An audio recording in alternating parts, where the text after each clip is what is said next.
Friends and comrades, today I want to speak to you about the controversy around Katchatheevu Island. A tweet by the Prime Minister stirred a hornet's nest about the island. There were reactions, sharp reactions from Congress, DMK, and mild protest from the media in Sri Lanka.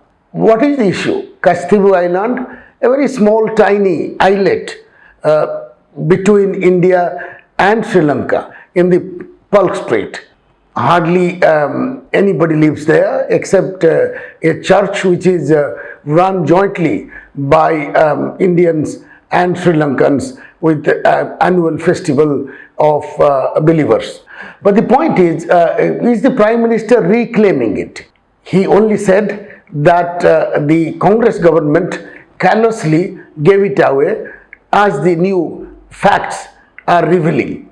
Through an RTI letter, the information was given out that the negotiators thought that India had a legal claim on it and it was given away. It's quite important because this rings a bell about a similar attitude by the leadership at the time on territorial settlement.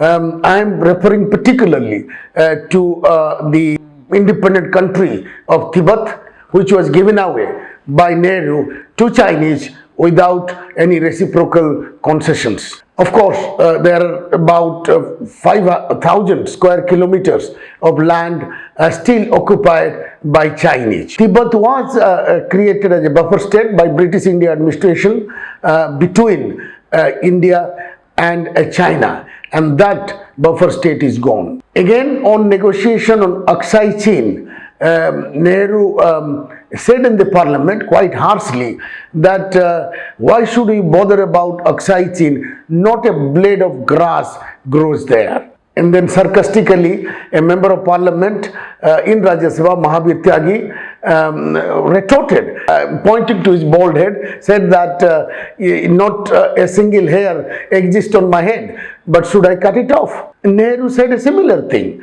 I do not attach any importance to Katchatheevu Island. I don't mind it given away. The point is, both the countries had legal claim to the island, but then it is different from giving away land to Chinese or Tibet to Chinese.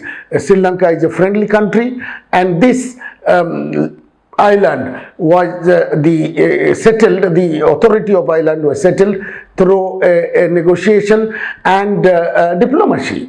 Indian government has not reclaimed it so far. The point here is, regardless of political electoral opportunism attributed to Prime Minister's statement, the facts are sacrosanct and they speak for themselves.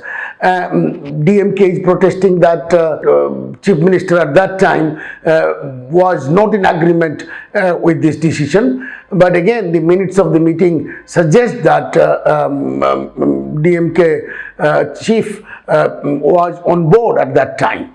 So my limited point here is that, like the famous maxim by George Santayana, the American writer philosopher, that if we do not learn from history, we are condemned to repeat them. So my interest is that whatever happened in the past has to be corrected or has to be precluded in future, and that is the lesson we get from this controversy. Thank you.